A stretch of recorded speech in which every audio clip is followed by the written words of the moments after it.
NEET UG 2025 counselling का अमल काफ़ी तेज़ी से आगे बढ़ रहा है और आज 3 नवंबर की जो अपडेट्स हैं वो बहुत ही अहम हैं। तो चलिए सीधा पॉइंट पर आते हैं।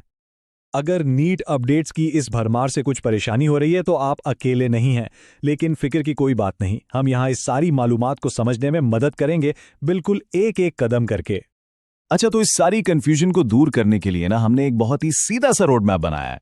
शुरुआत करेंगे आज की सबसे जरूरी अपडेट से। तो सबसे पहले बात करते हैं उन रियासतों की जहां आज सबसे ज्यादा हलचल है। ये वो मालूमात है जिस पर फौरन तवज्जो देने की जरूरत है।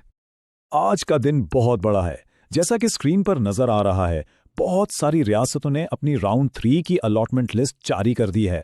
तो अगर इनमें से किसी भी रियासत से ताल्लुक है तो फौरन अपना पोर्टल चेक करना है। हरियाणा के उम्मीदवारों के लिए खास तौर पर वक्त बहुत कम है। सबसे अहम बात, ऑनलाइन फीस जमा कराने की आखिरी तारीख कल रात 8 बजे है। इस डेडलाइन को तो बिल्कुल भी नजरअंदाज नहीं करना है। आईपीयू दिल्ली के उम्मीदवारों के लिए एक और बहुत फौरी डेडलाइन, आज रात ठीक 11:59 तक डॉक्यूमेंट्स की तस्दीक करवानी है। मतलब इस काम के लिए सिर्फ चंद घंटे ही बाकी हैं। अच्छा, तो अब रियासती सतह से थोड़ा आगे बढ़ते हैं और बात करते हैं ऑल इंडिया कोटा की। ये वो जगह है जहां बहुत से उम्मीदवारों की उम्मीदें जुड़ी होती हैं।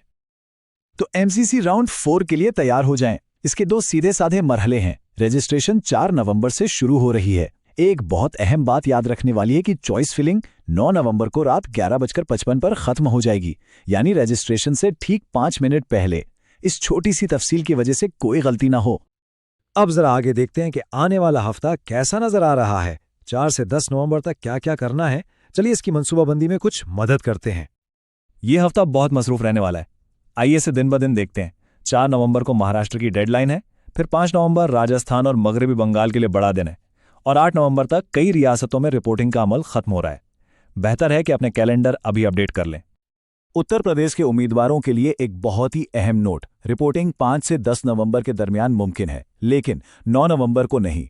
इस दिन कोई रिपोर्टिंग नहीं होगी, तो अपना प्लान इसी हिसाब से बनाना है।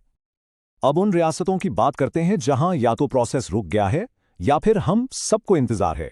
ये जानना जरूरी है ताकि गैर जरूरी परेशानी ना हो। यहाँ 2 तरह की सूरत हाल है। एक तरफ कर्नाटक और छत्तीसगढ़ हैं, जहां अमल फिलहाल रुका हुआ है। दूसरी तरफ मध्य प्रदेश, बिहार और पंजाब जैसी रियासतें हैं, जहां से किसी भी वक्त कोई अच्छी खबर आ सकती है, तो इन पर नजर रखनी है।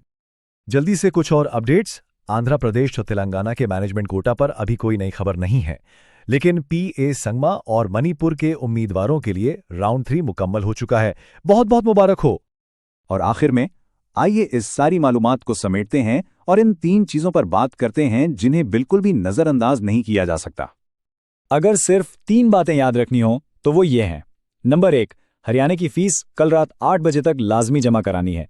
नंबर 2, एमसीसी राउंड 4 की रजिस्ट्रेशन 4 से 9 नवंबर तक खुली है, ये मौका ज़ाया नहीं करना। और नंबर 3, 8 नवंबर कई रियासतों के लिए रिपोर्टिंग का आखिरी दिन है, तो अपनी तारीख ज़रूर चेक कर लें। तो अब सब कुछ बिल्कुल वाज़ेह है। इस सारी मालूमात की बुनियाद पर अगला कदम क्या होगा? सबसे अहम डेडलाइन कौन सी है, इसे पहचानें और इस पर फौरन अमल करें।